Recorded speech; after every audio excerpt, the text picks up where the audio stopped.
Well, everyone, the iPhone XS is one of the more important iPhones that might be available right now, and we'll talk about that throughout this whole entire video, but I wanted to take a look at how this particular iPhone holds up in the middle part of 2024. Now, the big thing to keep in mind with this particular iPhone is that it's still supported with software. As of me making this video, I'm not too sure if it's getting iOS 18, but I want to take a look at how this iPhone has held up from January until basically June of this particular year. Now, first of all, with the exterior, not much has basically changed. It's the same type of phone that you probably get on any other type of device. So it's, the same as it was hardware-wise from the exterior as the as the iPhone XS was earlier on this year. The first thing to keep in mind, the iPhone XS on the outside has a 5.8-inch Super AMOLED display, or Super Retina OLED display, and it's a good panel. I've always felt like Apple did a good job with these particular devices, and the panels themselves are very, very good, and they're very sharp. I do feel like if you're getting something like the iPhone XS, although it's not like the best screen of all time, it's not the best anything of all time, I do think for the most part, Apple did a really good job with this phone back then, and I do feel like if you're buying this phone, it's not really a terrible device, and I do feel like in a lot of ways,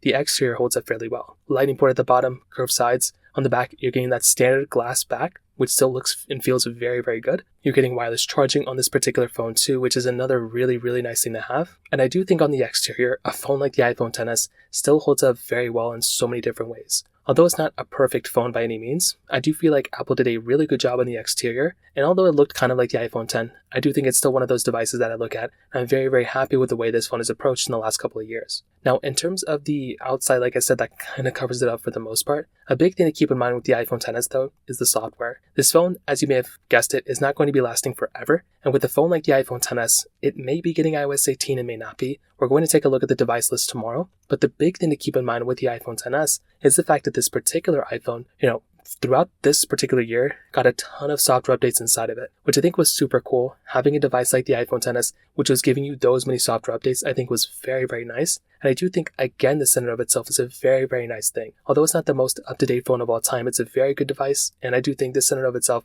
is another very cool thing going on for the iPhone XS. So from a software perspective, again, it's not perfect, but I do think Apple overall, for the most part, the fact that it's still getting software support and everything is a very, very nice added thing to this too.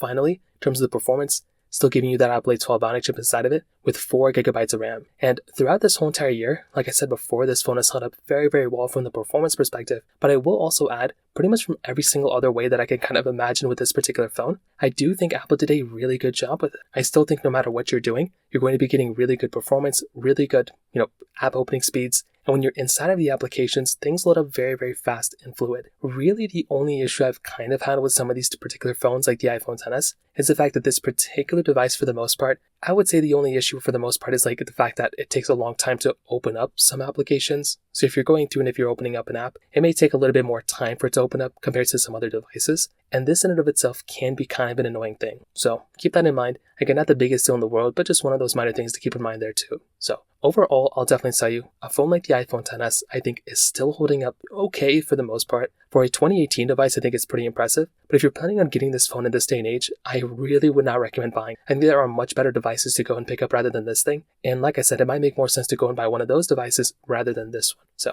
from that side, that kind of covers it up there for the most part. If you have any other thoughts or questions, let me know in the comment section below. Hit the like button, that would mean so much, but definitely hit that subscribe button. More importantly than everything else, I love every single one of you guys.